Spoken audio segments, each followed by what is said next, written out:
de oración de nuestro Señor Jesús. Tenemos la oportunidad una vez más de abrir nuestras Biblias, de que Dios nos hable a través de su palabra escrita. Espero que todos vengamos con la disposición, con el ánimo, con el corazón abierto para llevarnos una vez más el consejo de la palabra de Dios. Les invito a abran sus escrituras en la carta del apóstol Pablo a los romanos. La semana pasada empezamos a ver el estudio, el cual lleva como título el relajamiento moral de la iglesia. Y vamos a seguir abundando al respecto hasta donde el Espíritu Santo quiera que lleguemos. Carta del apóstol Pablo a los Romanos, capítulo 1. Le vamos a dar lectura a partir del versículo 18 hasta el versículo 22.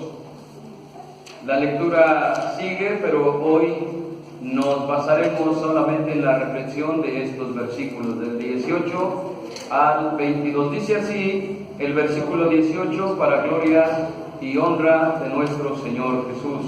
Amén. Porque manifiesta es la ira de Dios del cielo contra toda impiedad e injusticia de los hombres, que detienen la verdad con injusticia. Porque lo que ha de Dios conoce, a Dios es manifiesto, porque Dios se lo manifestó. Porque las cosas invisibles de Él, su eterna potencia y divinidad, se echan de ver desde la creación del mundo, siendo entendidas por las cosas que son hechas, de modo que son inexcusables. Porque habiendo conocido a Dios, no lo glorificaron como Dios, ni dieron gracias, antes se desvanecieron en sus discursos, y el necio corazón de ellos fue entenebrecido. Diciendo ser sabios, se hicieron fatuos. Siéntense, por favor. Espero que le haya pedido al Señor Jesucristo que le ayude para rechazar toda distracción que llegue a su mente y que en verdad podamos estar atentos a la palabra del Señor Jesús. El relajamiento moral de la iglesia, no voy a hacer un resumen de todo lo que Dios nos concedió ver la semana pasada. Simplemente les diré que la semana pasada pudimos analizar el versículo 17 y versículo 18 de Romanos 1. Hoy el versículo o los versículos bases para el estudio de la palabra son los versículos 19 y 20, porque lo que de Dios se conoce, a ellos es manifiesto, porque Dios se lo manifestó, porque las cosas invisibles de Él, su eterna potencia y divinidad, se echan de ver desde la creación del mundo, siendo entendidas por las cosas que son hechas, de modo que son inexcusables. De estos pasajes estaremos reflexionando. Al hablar de moral cristiana, lo que estamos tratando de decir es a la forma correcta que deben de comportarse los seguidores de Cristo, a la manera de seguir a Cristo, de vivir el estilo de vida que Cristo vivió. Esa es la moral cristiana, vivir como Cristo vivió cuando anduvo aquí en la tierra, de imitar al Señor Jesucristo de acuerdo a los valores que Él manifestó cuando estuvo aquí en la tierra. Eso es la moral cristiana. La sociedad, hablando civil o secularmente, bueno, pues es una sociedad que no toma en cuenta la palabra de Dios, aunque la gran mayoría de ellos dice creer en Dios. Sus labios lo confiesan así, sus hechos hablan de una manera completamente diferente. Ellos en su forma de obrar, de hablar, de actuar, manifiestan de una forma abierta que no les interesa a Dios y que no lo tienen en cuenta. El problema no es ese. La sociedad va a seguir viviendo como lo ha venido haciendo hasta el día de hoy, y solamente aquellos que Cristo vaya rescatando de en medio de la sociedad a través de la predicación del Evangelio bueno, ellos entonces empezarán a conocer lo que es la moral cristiana y van a tener que ajustar su estilo de vida de acuerdo a lo que la moral cristiana enseña. El problema que estamos atacando, el problema del cual estamos tratando de hacer conciencia, es que la moral cristiana que la iglesia debe de practicar está siendo socavada, está siendo minada, se está haciendo a un lado por el actuar, por el vivir de los cristianos en la actualidad. Los cristianos le han abierto la puerta a la moral del mundo, al estilo de vida del mundo, al comportamiento del mundo que no se rige bajo la palabra bendita de Dios, y entonces la iglesia está practicando cosas que jamás debería de hacer, que ni siquiera debería de tener en su pensamiento, y eso, si se sigue así, si se sigue en esa espiral descendente, la iglesia va a perder la esencia, la razón de ser, el motivo por el cual la iglesia está en la tierra, y es algo que los predicadores, que los pastores, que aquellos que tenemos una responsabilidad por predicar la palabra, y que esa responsabilidad nos la ha dado el Señor Jesús, tenemos que combatir. No podemos permanecer de brazos cruzados viendo que la moral del mundo se introduce a la iglesia, las prácticas del mundo, las costumbres del mundo, las practican los hermanos, las hermanas, y nosotros hacer como si no sucede nada. Tenemos que utilizar este santo lugar, este púlpito, esta tribuna que de parte de Dios se nos ha permitido, y hablarle a la iglesia, como dice la Escritura, te oigan o te dejen de oír. Tenemos la obligación de predicar a tiempo y fuera de tiempo. Esa es nuestra responsabilidad. Y por eso estamos abundando sobre la situación de la decadencia moral de la iglesia, sobre la práctica y costumbres, hábitos que en su momento la iglesia tuvo, y aquello que ahora se ve reflejado en el diario vivir o comportar de la misma iglesia. La pregunta que quedó en el aire y que empezamos a tratar de responder la semana pasada es, no que si la iglesia ha permitido la decadencia moral o no. Es un hecho a vistas que sí lo hemos permitido, algunos en mayor, otros en menor grado, pero sí hemos permitido que la moral de la iglesia se vaya degradando, el comportamiento santo de la iglesia poco a poco se vaya extinguiendo. Esa no es la respuesta, esa no es la pregunta. La pregunta es, ¿cómo? ¿Cómo es que permitimos que la decadencia moral se dé en nosotros? Esa es la pregunta, ¿cómo? El cómo es lo que estamos tratando de ver. ¿Cómo es que esto está pasando? ¿Cómo es que esto está ocurriendo? Y al saber el cómo, se busca tratar de detener esta plaga, este cáncer, esta epidemia. Al saber el cómo, se trata no solamente de detectar la enfermedad, sino con la ayuda del Señor Jesucristo, que cada uno la vaya erradicando, que la vayamos haciendo a un lado y que no permitamos que nos siga perjudicando o contaminando. ¿Cómo empezamos a descubrir? ¿Cómo empezamos a ver cuál es la forma en la que la decadencia moral se introdujo? Lo empezamos a ver en Romanos capítulo 1. Ya hablamos, como dije anteriormente, de 2 versículos.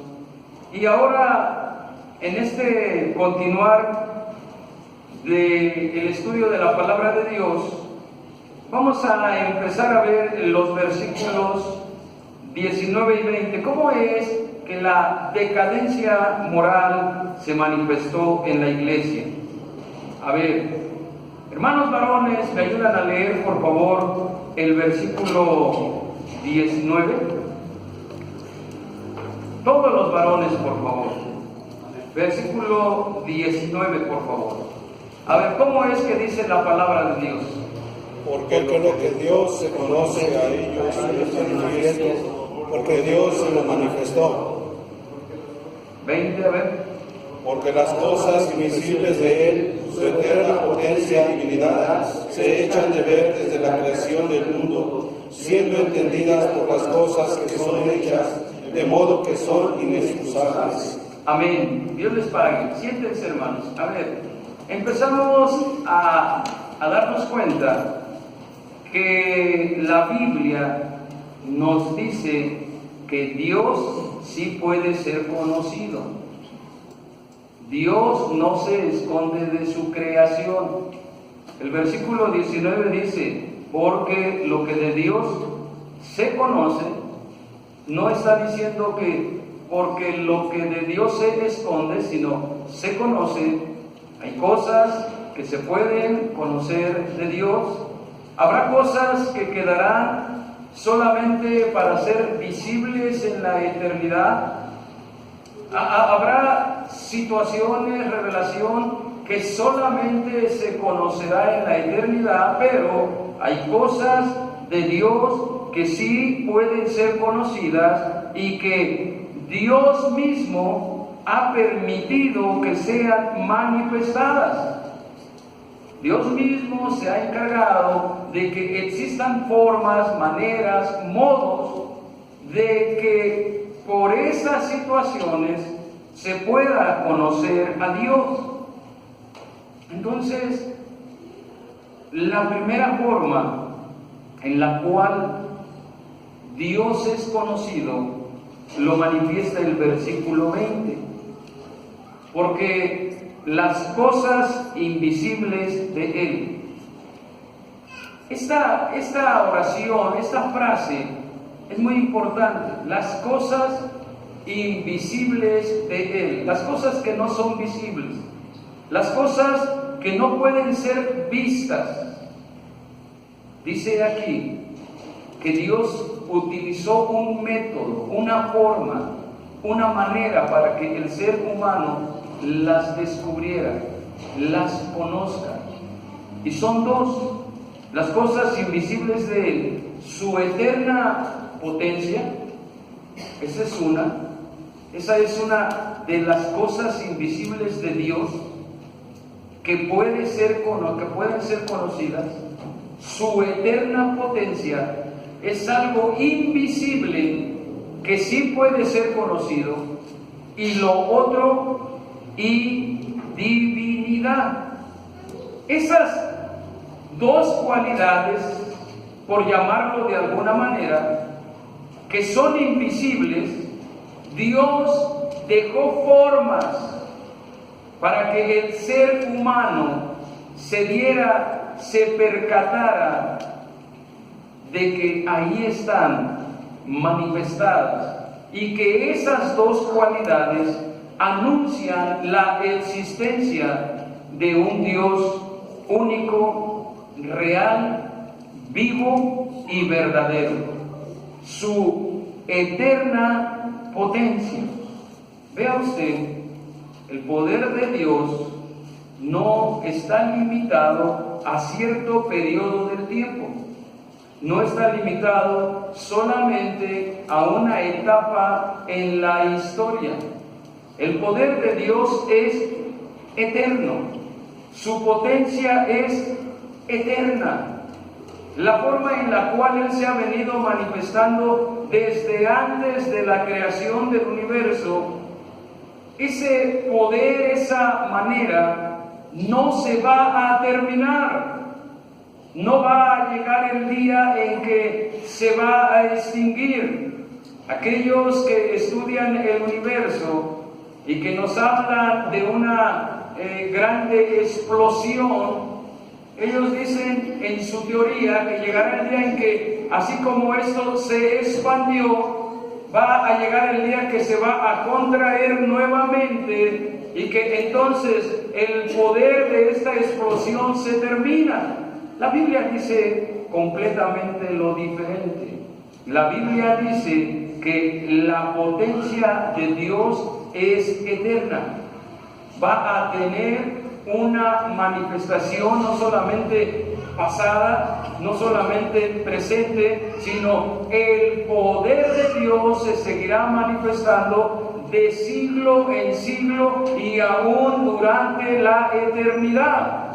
Y esto se echa de ver, esto se puede notar, su poder puede ser visto.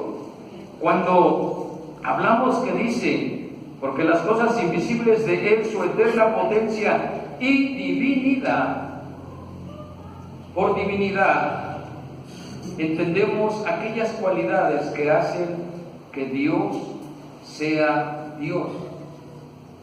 Las cualidades que hacen que Dios sea Dios también se pueden ver. Son cualidades invisibles. Pero si aquí dice que las cosas invisibles de Él, su eterna potencia y divinidad, entonces también Dios dejó establecido el método para que sus atributos y perfecciones, cualidades, también puedan ser vistas, reconocidas. Si yo hablo de aquellas cualidades que hacen que Dios sea Dios, estoy hablando de su eterno poder, como ya mencioné, omnipotencia. Estoy hablando de su omnipresencia, que Él está en todo lugar al mismo tiempo. Estoy hablando, ¿qué más? De su omnipresencia, omnipotencia, ¿qué más? Que lo sabe todo, omnisciencia, tiene todo el conocimiento. Son cualidades que hacen que Dios sea Dios. Su eternidad no tiene principio, no tiene fin, no tiene principio de días, no tiene fin de días. Todo eso y un cúmulo más de perfecciones como su santidad, su amor, muchas otras cosas, sí se pueden ver, sí son perceptibles. No están escondidas. Y usted dice, ¿cómo se puede ver todo eso? El versículo no lo aclara, no lo dice de una forma que no deja lugar a dudas, porque las cosas invisibles de Él, su eterna potencia y divinidad, ¿qué dice, hermanos? Se echan de ver la creación del mundo. A ver, que se oiga. ¿Qué dice ahí? Se echan de ver la creación del mundo. Hasta ahí. Se echan de ver desde la creación del mundo. ¿Qué quiere decir?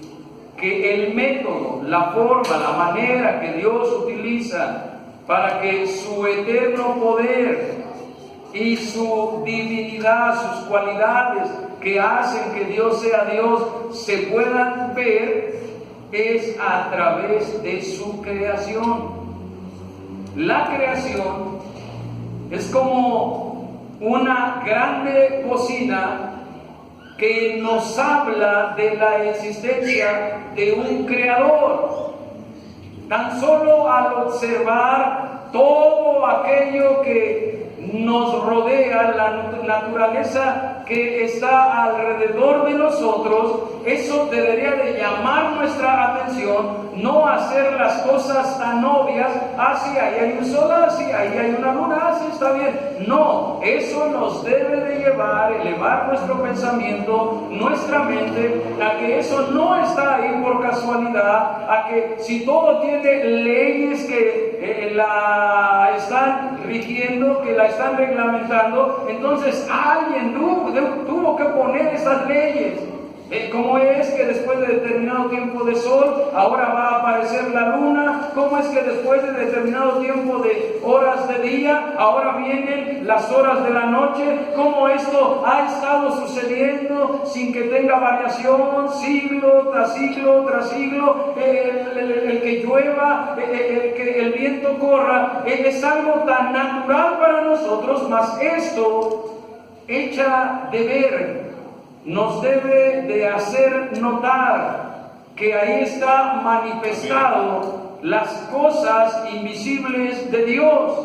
Ahí se están haciendo notar su eterno poder y su divinidad. Eso nos habla de la mano del Creador. si hay un sol, si hay una luna, si las estrellas aparecen, si la luz del día resurge, si la mar continuamente tiene movimiento, si la tierra no se cae a pedazos, nos está hablando de que alguien ha estado al pendiente de todas estas cosas. Y entonces debemos de pensar en lo más grande, el Dios, el que tiene una moral, el que practica una moral antibíblica, es alguien que no toma en cuenta a Dios. Hago lo que hago sin importarme lo que Dios diga, sin interesarme si realmente está presente este Dios. Hago mi propia voluntad y yo soy mismo Dios para mi conducta. No hay nadie más grande, no hay nadie más elevado que tenga que regir mi conducta. Por lo tanto, yo soy Dios para mí mismo y yo digo lo que está bien y lo que está mal sin interesarme si hay un creador y si ese creador ha dejado leyes de comportamiento, de moral y de conducta. No me interesa, yo soy Dios para mí mismo. Ese es el pensamiento de aquel que vive inmoralmente.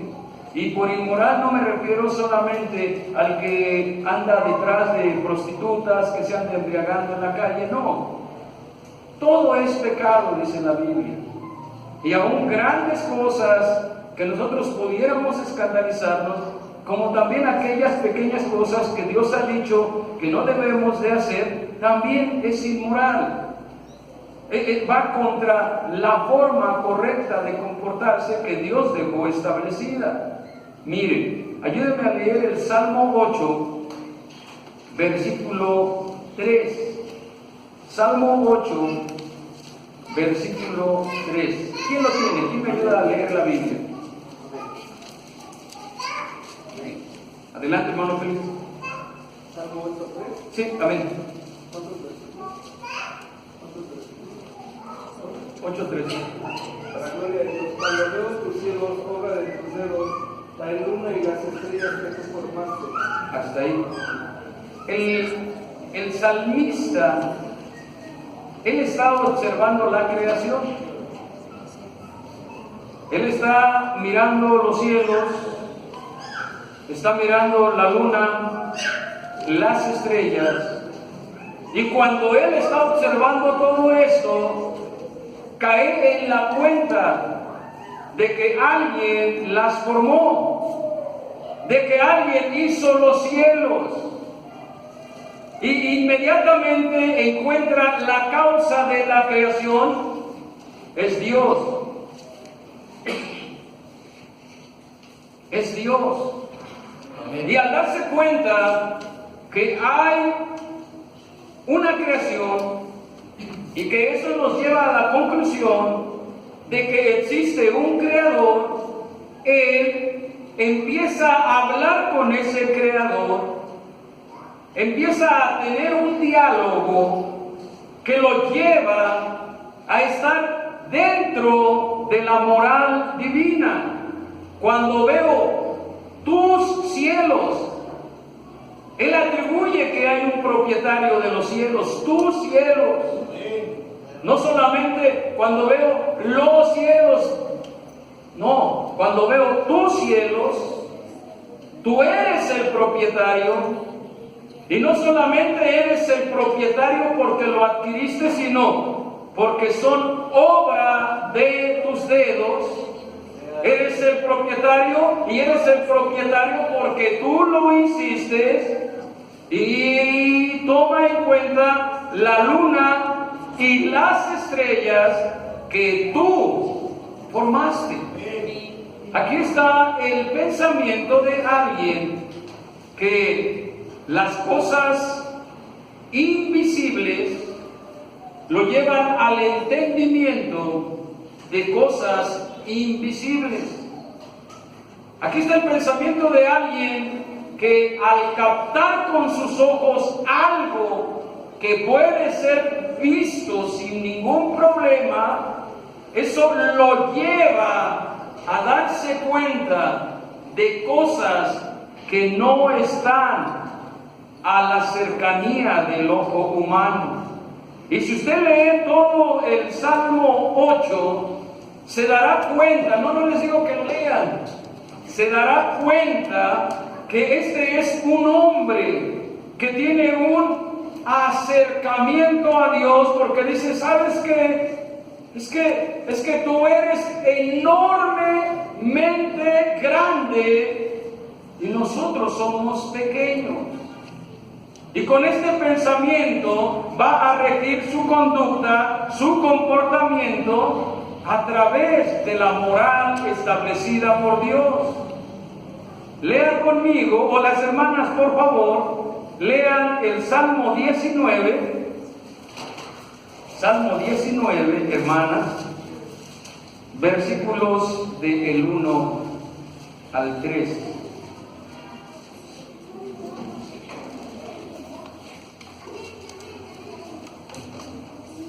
Amén.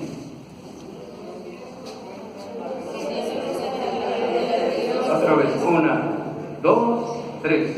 Los cielos cuentan la gloria de Dios y la expansión denuncia la obra de sus manos. El día emite palabra a la gloria y la buena noche a la noche declara sabiduría. No hay dicho ni palabra, ni eso vendrá su voz. Hasta ahí. Dios les pague. Siéntense. A ver. Los cielos cuentan la gloria de Dios. Ahora que fue el temblor, todo mundo queríamos que los demás nos contaran dónde estabas cuando tembló. Todos queríamos saber, todos queríamos que nos contaran, que nos dijeran, que abundaran en detalles. La mayoría respondíamos, en mi cama, dormido, no lo sentí. Pero, de alguna manera, queríamos que alguien nos contara el evento, nos dijera el evento. Me han estado hablando, hermano Pablo, ¿sabe cómo están los hermanos en Oaxaca? Hermano, ¿sabe cómo están los hermanos allá en Florida?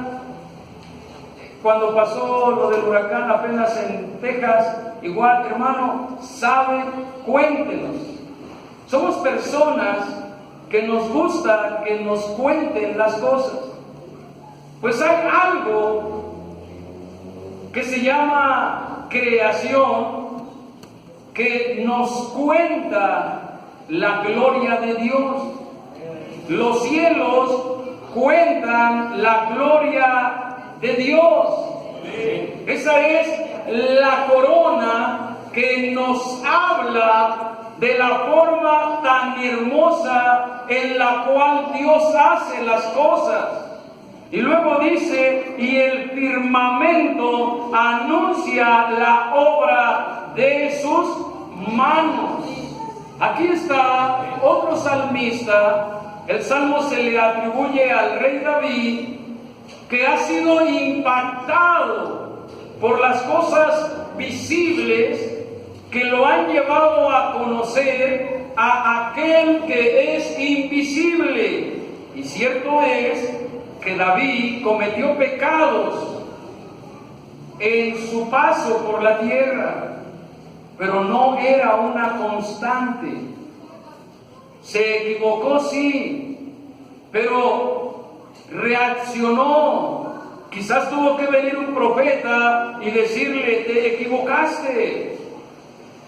Tuvo que venir la calamidad para que él reaccionara. Pero el pecado no era la regla de su vida, era la excepción. Si tú contemplas que los cielos cuentan la gloria de Dios y que el firmamento anuncia la obra de sus manos, y que la creación declara sabiduría, inmediatamente te vas a sentir apabullado por la potencia que tiene el que hizo todas esas cosas.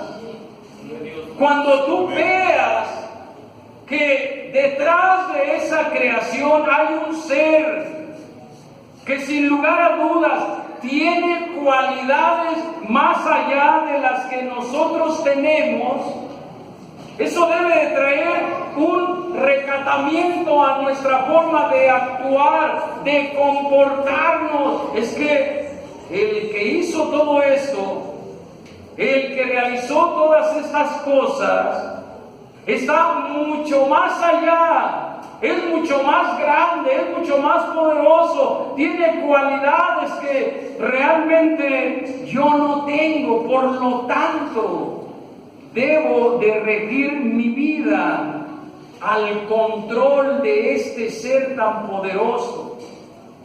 Ahí está la creación expuesta a nuestra consideración para que detengamos el relajamiento moral que muchos de nosotros estamos practicando.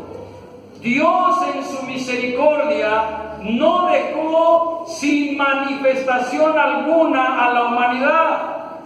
En su misericordia nos sigue hablando a través de diferentes maneras para que el hombre siempre tenga en su mente, en su corazón, la existencia de un Dios, y que a este Dios le debemos respeto, le debemos obediencia y debemos de sujetar nuestro actuar a lo que Él ha determinado. El escritor de los Hechos de los Apóstoles también da referencia a esto que estamos hablando, y me gusta la forma en lo que en la manera que él lo expresa.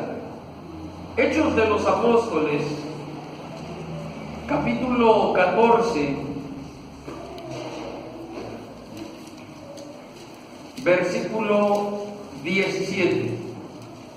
¿Algún hermano que tenga a bien colaborar con la lectura? Amén, hermano Pablo, por favor. Para la gloria del Señor. Hechos de los Apóstoles 14, 17. Amén. Si bien no se dejó a sí mismo sin testimonio, haciendo bien, dándonos lluvias del cielo y tiempos fructíferos, hinchiendo de mantenimiento y de alegría nuestros corazones. Dios le pague. A ver, Dios no se deja a sí mismo sin testimonio. De alguna manera se tiene que testificar de la existencia de Dios en medio de la humanidad. Miren, estaba por entrar el huracán Irma a lo que son las costas en Cuba y después subir para azotar Miami y parte o lo que es la Florida. Separan 4 de los pseudo profetas, evangelistas, telepredicadores a reprender el huracán. Guillermo Maldonado, un hombre que se dice apóstol, él dice: por la investidura de apóstol que tengo, mando a los vientos del sur que se detengan. Y una sarta de tonterías, ordenando que este huracán se deshiciera. Viene otra mujer llamada Ana y se para ahí en la playa y que vengan ángeles y que detengan. Disculpen, Dios no se deja a sí mismo sin testimonio. De alguna manera va a seguir advirtiendo, haciéndole el llamado a la humanidad, para que la humanidad se arrepienta de su mal vivir, de su alejamiento de Él. Hermano, ¿usted dice que los huracanes son ordenados por Dios? Sí. Y no me interesa si alguien no está de acuerdo conmigo. Él lo permite para que de alguna manera los hombres busquen a Dios y se arrepientan.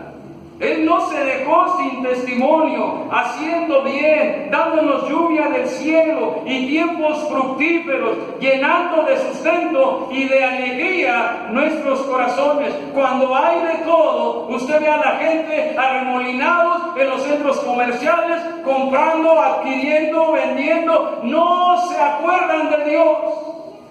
Cayeron las bendiciones del cielo, Dios las ha enviado, los graneros están llenos por la misericordia de Dios. Pero ahora que el hermano David Herrera, siervo de Dios en Tampa, Florida, empezó a través de WhatsApp a pedir oración, porque precisamente por ahí donde él está, iba a entrar este huracán.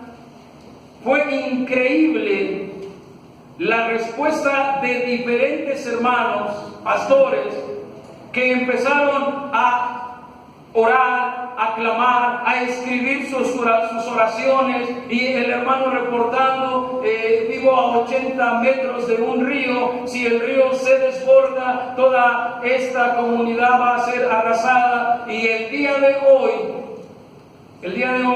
como por ahí de las 12 del día, él agradece las oraciones de todo el pueblo, da gracias y dice: Dios nos ha librado de este grande desastre.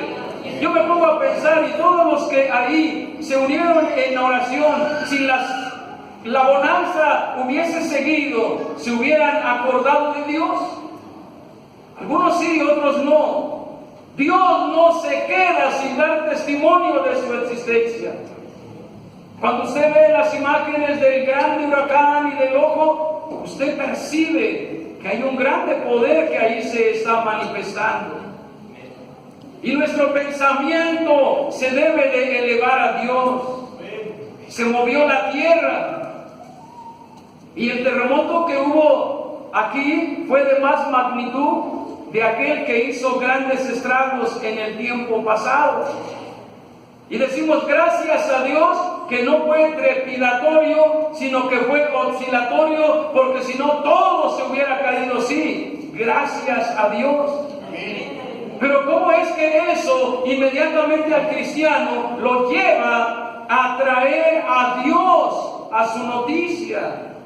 Y no solamente nos debe de traer, Dios existe y nos ha guardado, sino Dios existe, su eterno poder se sigue manifestando, su divinidad se sigue echando de ver. ¿Cómo debemos de actuar?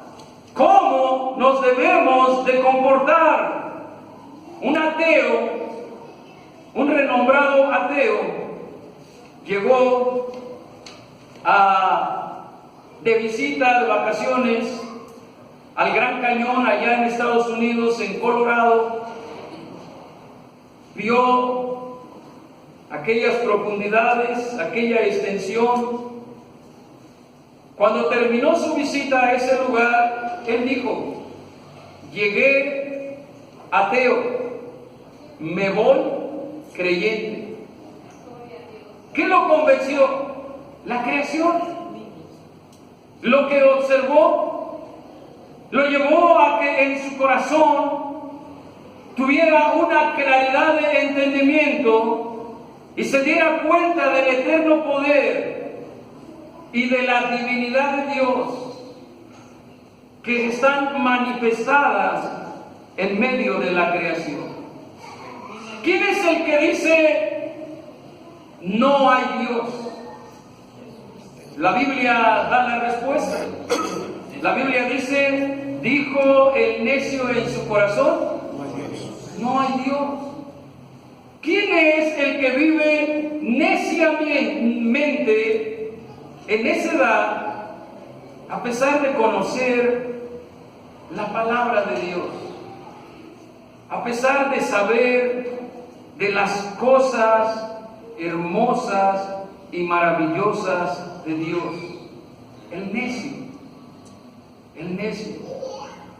Y iglesia, no permitas que caigas tú en ese cajón de la necedad. No, pues sí, yo entiendo y yo veo, pero de todos modos yo voy a vivir en el estilo de vida que yo quiero. Dice el versículo, termina diciendo que no tenemos excusa. El que ve la creación y ve al Creador manifestado palpablemente allí, y aún así vas atrás de su necio corazón, obrando lo que su corazón pecaminoso le está dictando, no tiene excusa. Llegará allá y dirá, Señor, pero si yo en tu nombre, si yo estuve en los cultos, si yo me gocé con las alabanzas del coro, y el Señor dirá, no te conocí. O sea, sí estuviste ahí, eras un asistente, pero eras un oidor y no un hacedor. Nunca me buscaste a mí para que yo te fortaleciera y te ayudara a llevar a la práctica la moral cristiana. Tú y yo no podemos llevar a la práctica la moral cristiana. Es algo demasiado elevado para nosotros. Ese estilo de vida, esa conducta, no es posible que nosotros podamos ajustar nuestra vida a esa conducta. Dios sí puede. Amén. Dios, Él sí puede. Él puede, Él obra en nosotros el querer. Él es el que nos hace que nosotros queramos y lo podamos hacer. Pero el Señor dirá, bueno, es que yo te expuse la palabra, pero tú no me buscaste.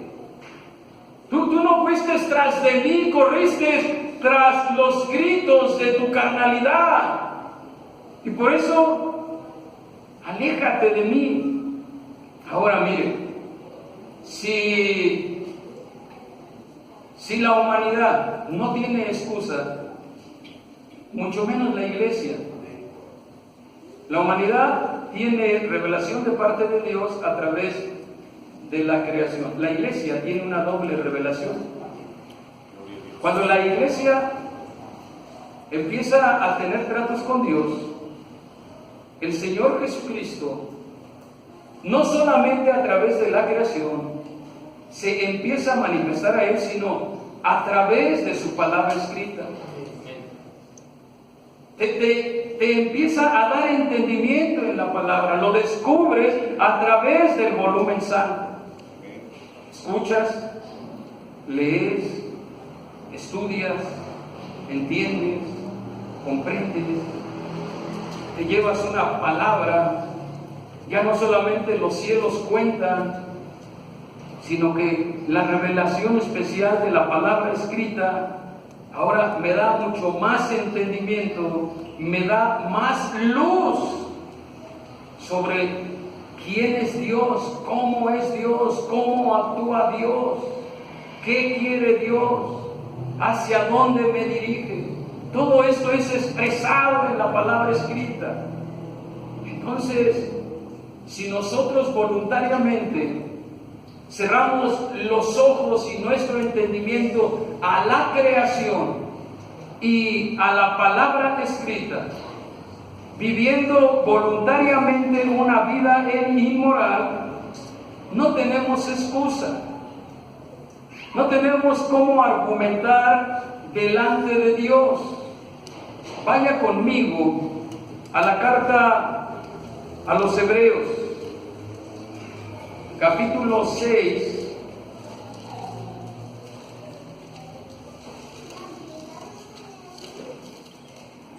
gracias a Dios que está usted hoy presente. Y espero que la palabra de Dios esté siendo atesorada en nuestros corazones. Capítulo 6 de la carta a los Hebreos. versículo 4 hasta el 8. Porque es imposible, ¿es qué? Imposible. Que los que una vez fueron iluminados y gustaron el don celestial, fueron hechos partícipes del Espíritu Santo y asimismo gustaron la buena palabra de Dios y las virtudes del siglo venidero y recayeron, sean otra vez renovados para arrepentimiento, crucificando de nuevo para sí mismo al Hijo de Dios y exponiéndole al vituperio. Porque la tierra que embebe el agua que muchas veces vino sobre ella y produce hierba provechosa a aquellos de los cuales es labrada, recibe bendición de Dios.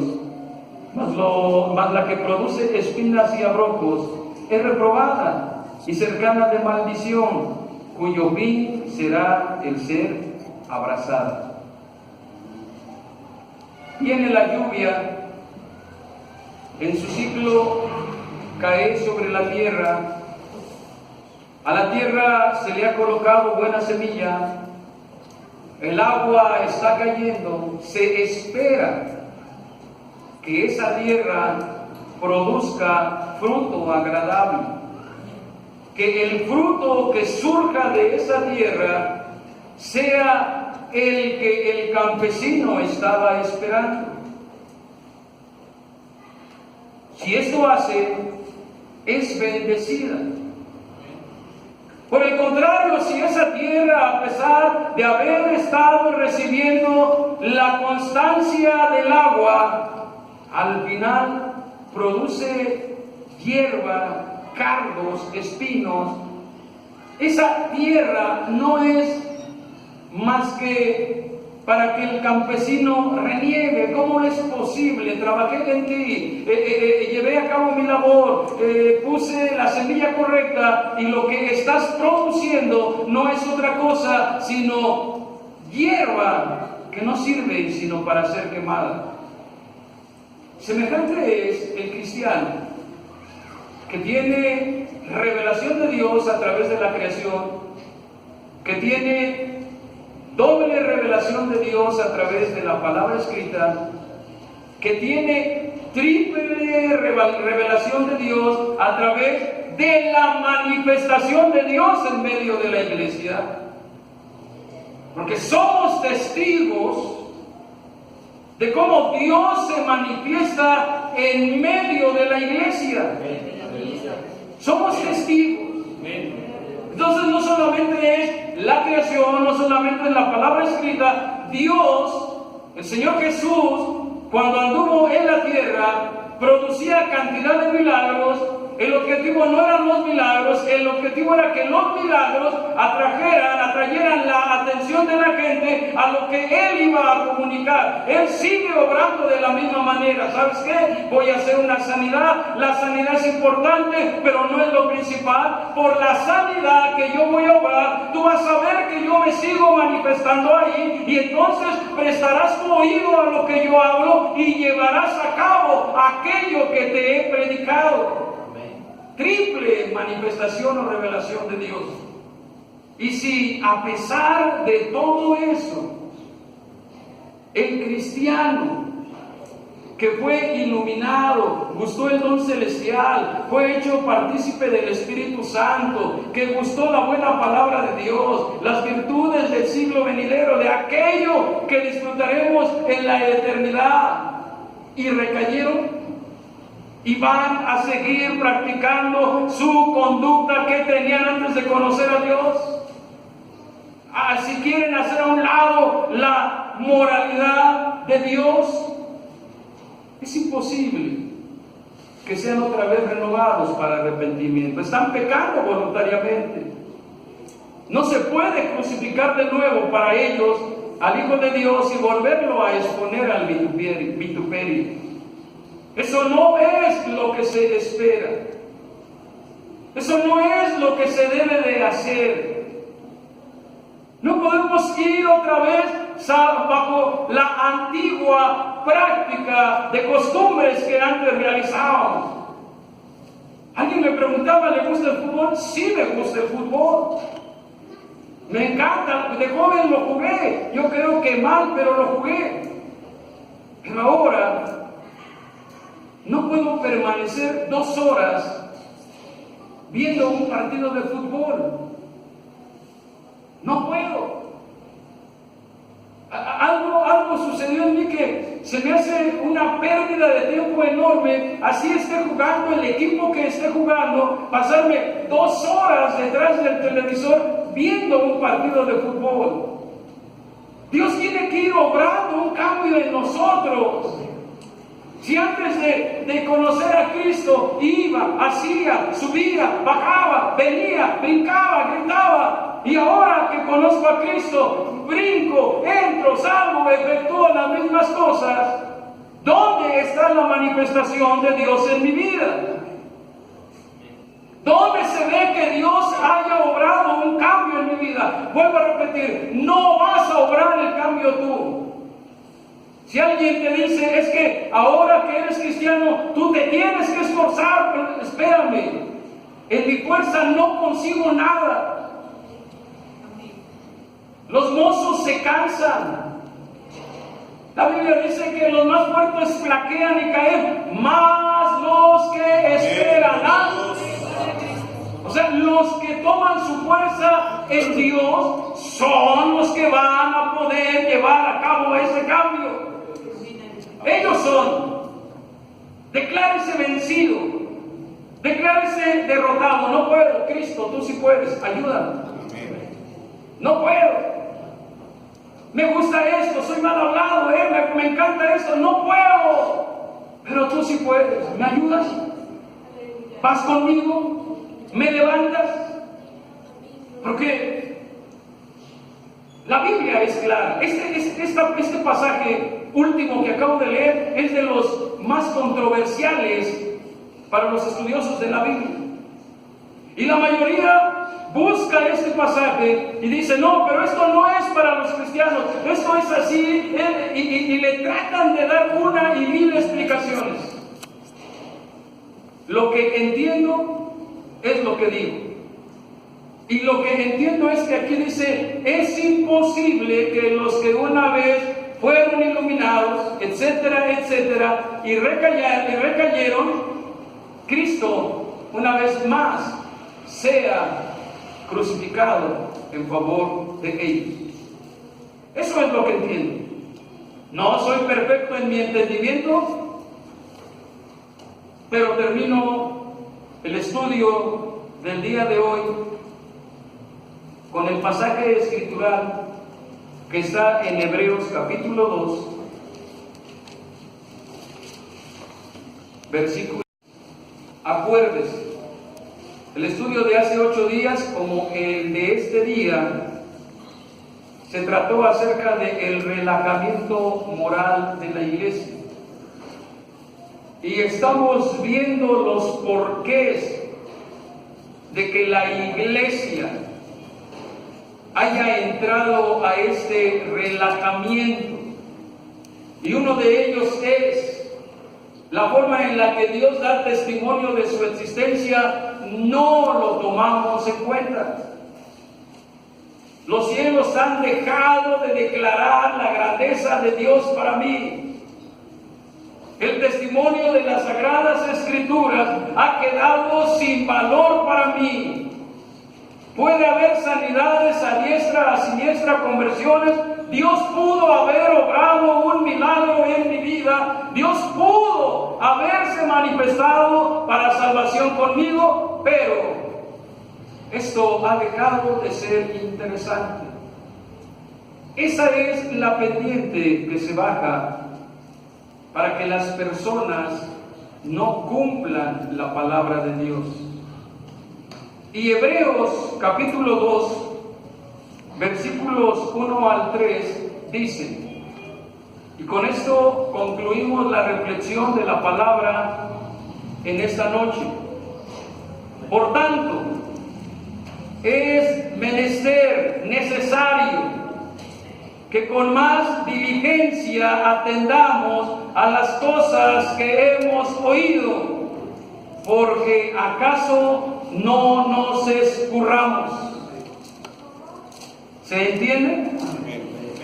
Es que, dice aquí, por tanto, es que menester, necesario. ¿Algún otro sinónimo? ¿No? Importante. Que con más diligencia atendamos las cosas que nos han sido enseñadas, predicadas, que el Espíritu Santo a través de los siervos de Dios, obreros, pastores, ha permitido que nosotros las escuchemos, las entiendamos, porque si no lo hacemos de esa manera, existe el peligro, dice, que nos escurramos.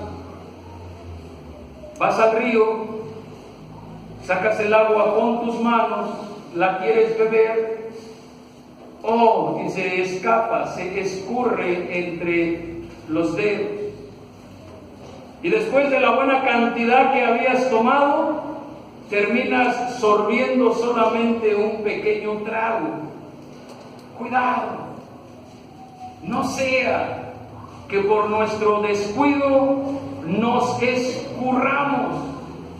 El versículo 2 dice, porque si la palabra dicha por los ángeles fue firme, y toda rebelión y desobediencia recibió justa paga de retribución, ¿cómo escaparemos nosotros si tuviéramos en poco una salud o salvación tan grande? Es hermosa la palabra de Dios. Es hermosa, aún hasta para amonestarnos es preciosa. ¿Con qué palabras tan tiernas viene el Espíritu Santo y nos habla? No sigas relajándote moralmente. Es menester, es necesario, hijo, hija, que con prontitud atiendas las cosas que has oído. Yo no encuentro aquí al padre iracundo, al padre que hace rabietas, sino aquel que está preocupado por la conducta de su hijo. Aquel que ha traído al hijo y le ha dicho que podría pegar, azotar, pero siéntate, quiero hablar contigo.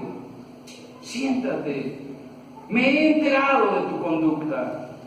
Ha llegado a mis oídos la noticia de que no estás caminando como yo te he enseñado.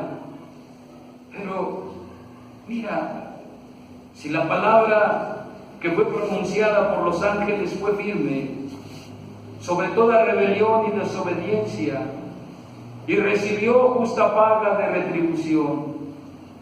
Piensa, ¿cómo escaparemos nosotros si tuviéramos en poco una salvación tan grande? ¿Cómo nos vamos a escapar a las consecuencias que trae una vida de rebelión y mala conducta que va contra el cumplimiento de la palabra de Dios? ¿Cómo nos vamos a escapar? Eso es tener en poco una salvación tan grande. Y con esto nos vamos a quedar. Medita, por favor. La salvación que tienes no es poca cosa. La salvación que tienes le costó todo a nuestro Señor Jesús. Todo. Desde tomar forma de hombre hasta todo lo que se ha predicado en este púlpito. Todo. Es una salvación enorme, grande. ¿Cómo vamos a escaparnos del justo juicio de Dios si tenemos en poco esta salvación? Mediten, hermanos. Meditemos en nuestros caminos. Porque yo sé que el versículo habla sobre todo de situaciones económicas, pero es una regla que se aplica en todo. Todo lo que tú siembras, eso vas a cosechar. Sigue en el relajamiento moral y no esperes al final de tu vida una buena cosecha. Cosecharás lo que tu necio corazón haya estado practicando. No porque Dios sea malo, es tan bueno que aún en estos tiempos donde cosas que no se habían visto se están presentando, sigue anunciando su amor para cada uno de los seres humanos. Piensa, reflexiona. Y si tú todavía no entregas tu vida a Cristo, ¿qué esperas? Entrégala. Y si tú has caído en ese relajamiento, no esperes a que Dios te hable de otra manera. Te está atrayendo todavía con cuerdas de amor, a través de un consejo, de una amonestación. No esperes que te traiga a sus plantas de otra manera. Hoy es tiempo de salvación. Hoy puedes tú platicar con Dios y decirle: sí me he equivocado, sí he ido sobre pasos que no debería de dar, no he podido, como ya dije, exprésale, no puedo, tú sí puedes, ayuda, pónganse en pie, por favor. Ya saben, hermano.